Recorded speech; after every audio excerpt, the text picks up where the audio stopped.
এর অবস্থা দেখো, সকাল সকাল খিদে পেয়েছে বলে অর্ডার করে খাচ্ছে। কোথা দিয়ে অর্ডার করেছিস রে? আবার ফুচকাওয়ালা থেকে অর্ডার করেছিস? শুধু খিদে পেয়েছে বলে না, এবার ব্যাপারটা একটু অন্য। কেন? খেতে খেতে বলি সকাল সকাল ফুচকাওয়ালা থেকে অর্ডার করে খাওয়া হচ্ছে দোকানে না গিয়ে? একদমই। কি অর্ডার করা হলো আর কেন অর্ডার করা হয়েছে? নিজের দোকান থেকে কে খায় ভাই? নিজের দোকান থেকে তো নিজেরা খাই অবশ্যই, কিন্তু মাঝে মাঝে একটু পয়সা দিয়ে অর্ডার করে তা বলে? মাঝে মাঝে একটুখানি স্টাফদের কেউ একটু দেখতে হয়। আচ্ছা, মানে টিচার।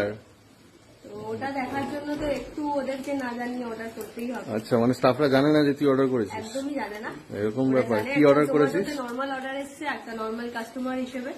তো দেখা যাক। এসছে অর্ডার এসছে, এটা এক্সাম হচ্ছে, exam cheese bread. Cheese bread? খুবই সুন্দর দেখতে লাগছে। আরে ভাই, এ তো পুরো আমরা যেরকম বানাই সেরকমই একদম। বানিয়েছে।